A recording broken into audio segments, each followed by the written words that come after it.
Hey everybody, welcome back to the channel. If you play Shinobi in Legends, there is one legendary item that players either absolutely love or eventually replace once they reach high-end content. And today we're talking about Shinobi's Shadow.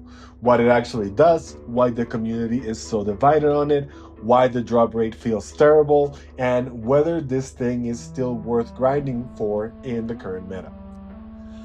Now, depending on your playstyle, Shinobi's Shadow is either one of the most fun items in the entire game, or it's something that you move away from once you start optimizing for Nightmare difficulty. Either way, this legendary has become one of the most iconic Shinobi items in Yōtei Legends. So first, let's talk about what it actually does. Shinobi's Shadow is a legendary charm made specifically for the Shinobi class. Its effects sound pretty simple on paper, but in practice, it completely changes the way that the class feels to play. Basically, if you assassinate an enemy while your class ability is active, your Vanish gets refreshed and activated again. So on its own, that already sounds powerful, but the reason this charm became such a big deal is because it stacks with Chain Vanish. And once you combine those two mechanics together, the Shinobi suddenly becomes capable of chaining stealth kills over and over again in a single fight. You vanish, you assassinate somebody, your Vanish refreshes, you reposition, you assassinate another target, and suddenly the battlefield starts feeling completely different. Instead of fighting enemies head on, you're constantly disappearing, moving through groups, isolating targets, and controlling the pace of the fight through stealth and position. Now, this is why the community started calling it the Infinite Vanish, quote unquote, build, or the stealth chain setup. And honestly, when it works properly, it feels incredible. It is super fun. The Shinobi class fantasy really comes alive with this item. You feel fast, slippery, unpredictable, and constantly in control. You're not surviving through raw defense or brute damage. You're surviving because enemies can barely keep track of where you are. But here's where the conversation starts getting complicated, because Shinobi Shadow is only amazing if your assassinations are actually killing enemies. And once you start reaching Platinum and Nightmare content, you're gonna realize that there's a major problem. Enemy health pools become much more aggressive at higher difficulties. They're a lot larger.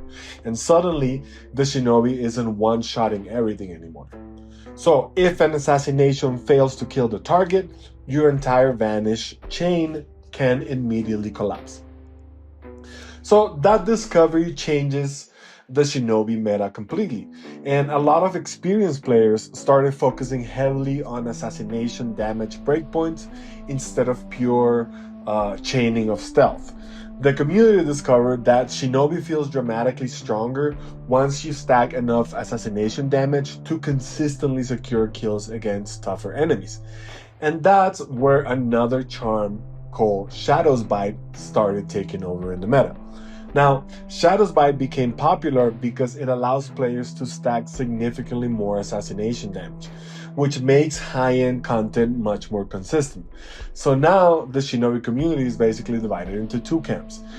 One side prefers Shinobi's Shadow because it gives you more stealth uptime, more survivability, more repositioning opportunities, and a more stylish gameplay loop. It just looks really cool. But then the other side prefers Shadow's Bite because having that raw assassination damage is often more valuable in Nightmare content, especially when enemies become too tanky for Vanish chains to stay reliable. Not only that, you get an extra legendary slot because Shadow's Bite is not a legendary. So honestly, both sides make good arguments. Now, if you are a solo player or somebody who genuinely enjoys stealth-heavy gameplay, Shinobi's Shadow is unbelievably fun. It creates this smooth gameplay rhythm where you're constantly cycling in and out of stealth, picking enemies apart one by one, and controlling fights through movement and positioning. But if your goal is pure efficiency and optimization, especially in coordinated endgame groups, a lot of players lean toward higher assassination damage instead. So Shinobi Shadow is no longer universally considered best in slot. It really depends on how you want to play the class. Now, let's talk about something else that I think we can all agree on. The drop rate for this thing feels horrible. Like, seriously, there are players reporting that they haven't seen Shinobi Shadow until Shinobi rank 85 or even higher. Some people have spent dozens of hours grinding before finally getting the drop. And unfortunately, there's no confirmed farming method where you can actually target this item. There's no one has discovered a guaranteed boss farm or a hidden loot source.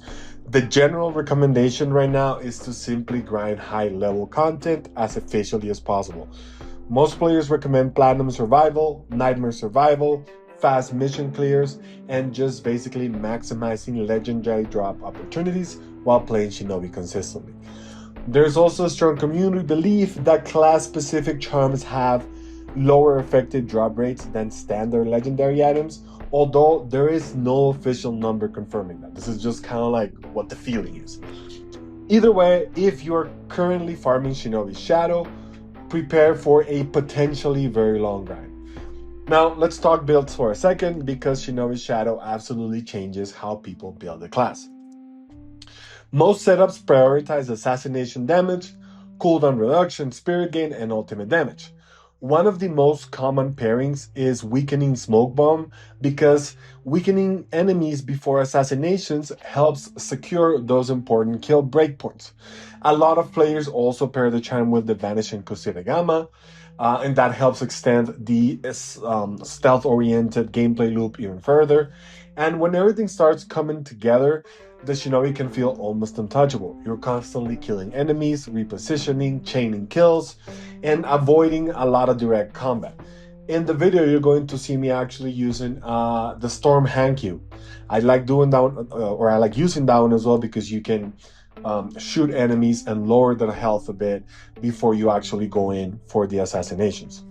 So now this type of builds have some weaknesses as well, of course, because a lot of players feel that the extra vanish effect loses value in group content because teammates can mess up your assassination chains.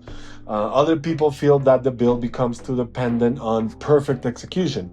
And there are still a lot of complaints about certain stealth interactions that feel inconsistent during chaotic nightmare fights. Like, you're going to see that maybe your animation starts, but then someone else gets the kill. It's very weird.